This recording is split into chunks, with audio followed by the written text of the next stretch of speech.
নমস্কার নমস্কার। আপনারা যারা শুনছেন তাদের সকলকে নমস্কার।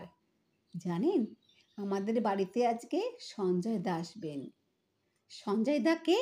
সঞ্জয় দা আমার দাদার বন্ধু, খুব ভালো মানুষ, মহৎ উদার। এই দেখো, উদার বলতে গিয়ে একটা কথা মনে পড়ে গেল। ছোটবেলায় না আমি খুব চটপট কথার উত্তর দিতে পারতাম। স্কুলে ভর্তি হয়েছে ক্লাস 1। দিদিমণি দেখি ক্লাসে খুব রেগে আছেন।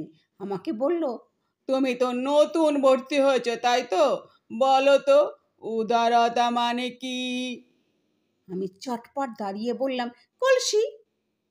কেন যে বললাম, দিদিমণি তো চোটে ফায়ার।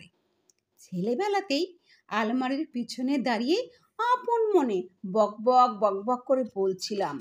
কাল রাতে মা বাবা কি ঝগড়াটাই না করলো। বাবা বাবা, পারেও বটে, বড়রা ঝগড়া করতে বেশ পারে। মা শুনতে পেয়ে এসে কানটি ধরে ঠাস করে এক চড়। ছোটবেলার অভ্যাসটা না আমার এখনো যায়নি। আমার বকবক করতে না বেশ লাগে। কিন্তু বৌদি ঠিকঠাক কথা না বলতে পারলে একদম সহ্য করতে পারে না। সেই জন্যই তো এই বাড়িতে আমার জন্য একদিন যে কি কাণ্ডটাই ঘটবে কে জানে। ওমা, বাড়িটা যে কার সেটাই তো আপনাদের বলা হয়নি। আমার দাদা থাকে, বৌদি থাকে আর আমি থাকি, মানে দাদার বাড়ি আর কি। আর বাবুন্টু আমার দাদার ছেলে, কি মিষ্টি দেখতে, কি বুদ্ধিমান হয়েছে, আর আমারই মতোই বকবক বকবক করে। সেই জন্য তো রেগে গিয়ে বৌদি বলে, তোমার পিসির মতো তো বকবক করতে হবে না। কিছুদিন আগেই লক্ষ্মীর মাকে নিয়ে কি কাণ্ডটা না ঘটলো। আমাদের বাড়িতে সব রকম কাজ করতো লক্ষ্মীর মা, এই জন্য দাদা বলতো কম্বাইন্ড হ্যান্ড। সে দেরি করে এসে চিৎকার করতে শুরু করে, বৌদি দেরি হবে না, দোকানদারগুলো এক পয়সা দর কমাবে না। বৌদি বলল, আস্তে কথা বলো, এটা ভদ্রলোকের বাড়ি। দুজন ভদ্রলোক বাইরের ঘরে বসে আছে। সে কি আমি জানি না বৌদি, তাই বলছিলাম মুখ পোড়ারা কবে বলে গেছে, আর যাই করো গরিবের দেশে নুনের দাম বাড়িও না। লক্ষ্মীর মা, কি হচ্ছে কি? আচ্ছা বৌদি ঠিক আছে, আমি আর করবো না, চিৎকার করবো না বৌদি। যাই হোক, লক্ষ্মীর মাকে আস্তে কথা বলা শেখানো গেল, কিন্তু জুতো চেনা শেখানো গেল না। জুতো গোছাতে গিয়ে কি করবে জানেন? দাদার এক পাটি শুয়ের পাশে বৌদির এক পাটি হাই হিলে রেখে দেবে। বৌদি রেগে গিয়ে বলল, তোমার মাথায় কি গোবর পোড়া আছে লক্ষ্মীর মা? জুতো জোড়া ধপাস করে ফেলে দিয়ে বলল, ধেরে বাড়ি দেখেছি বাবা, জুতো চিনতে গিয়ে মাথার পোকা নড়ে গেল গো। এই বলে তো লক্ষ্মীর মা চলে গেল।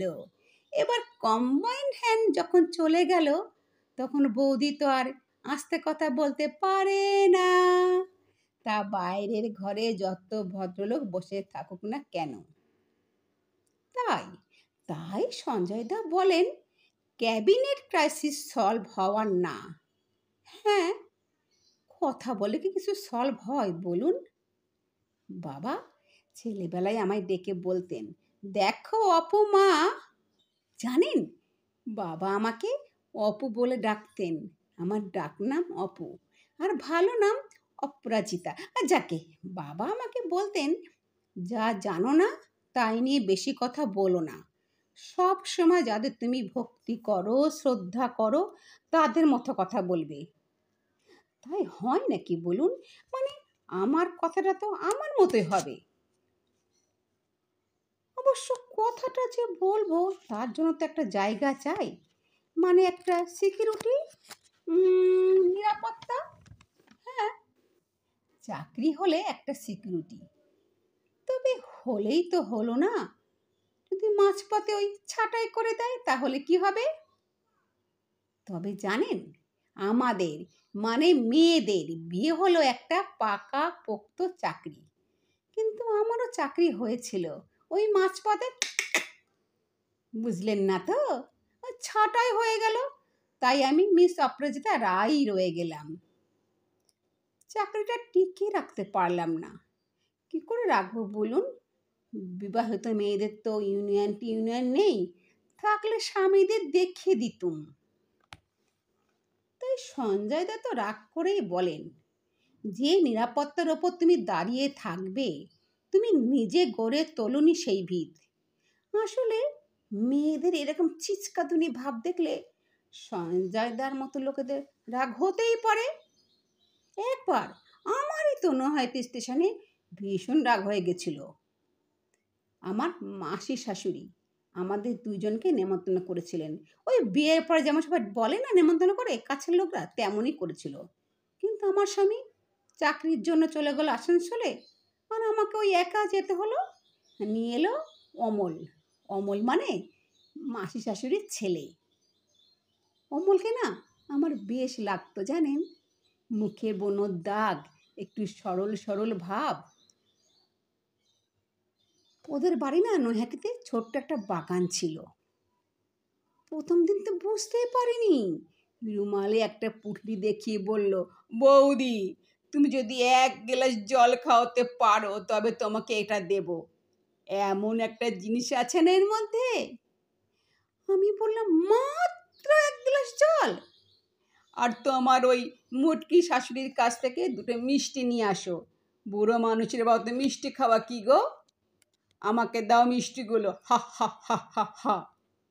আমি তো জল আর মিষ্টি এনে দেখি রুমালটা খুলে রেখেছে, তাতে এক রাস গন্ধরাজ ফুল।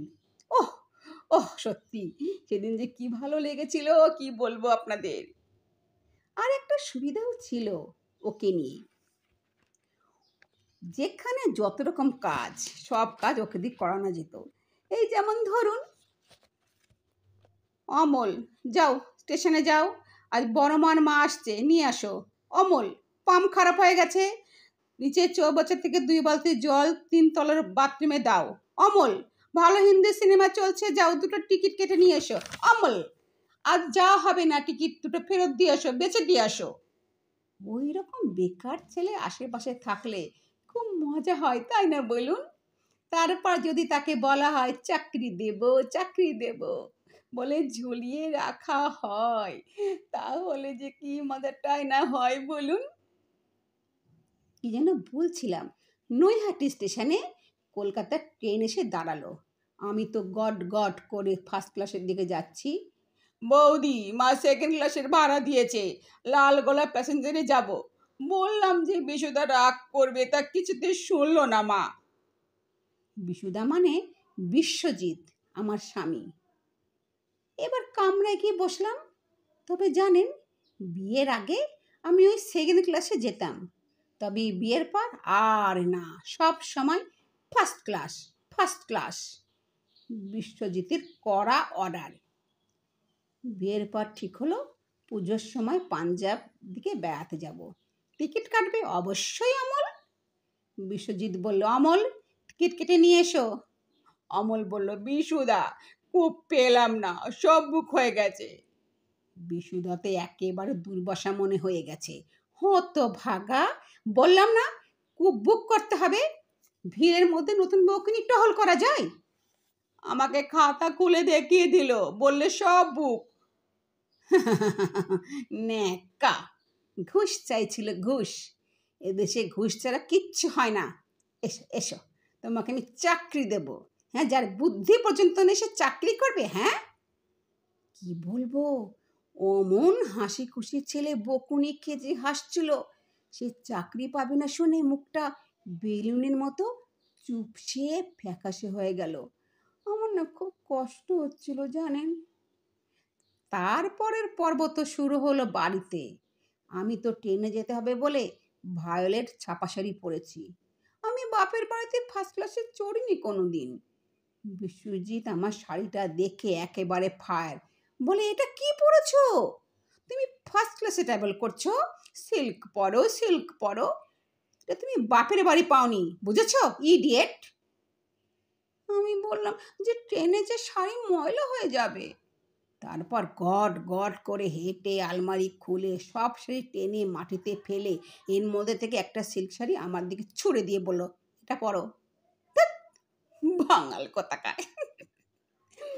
যদিও জানি আমাদের 14 পুরুষ এদিকে মানে পশ্চিমবঙ্গেই থাকতো, আর ওরা পদ্মার পারে কোথায় টোথায় থাকতো কে জানে। তা বাঙাল মানে তো বাঙাল না, বাঙাল মানে হচ্ছে কে, না থাক, আপনারা সবাই জানেন বাঙাল মানে কি। একটু পরে ভানুমতি মানে শ্বশুরবাড়ির জাদ্রেল কাজের লোক একটা বাক্স নিয়ে আমায় বলল, লও গো, এর মধ্যে তোমার রেলে সাজবাল লাল নীল সব রং আছে। ভয়ে ভয়ে বললাম, ভানুমতি, তোমার দাদাবাবু কূপে সিট পায়নি, ভিড়ের মধ্যে আমাদের গাদাগাদি করে কষ্ট করে যেতে হচ্ছে, কি করব বলুন। ভানুমতিতে হেসেই গড়াগড়ি, ভিড় যত বাড়বে শাস্তি তত বাড়বে, এটা এই বাড়ির দস্তুর, তাড়াতাড়ি শিখে লাও শিখে লাও।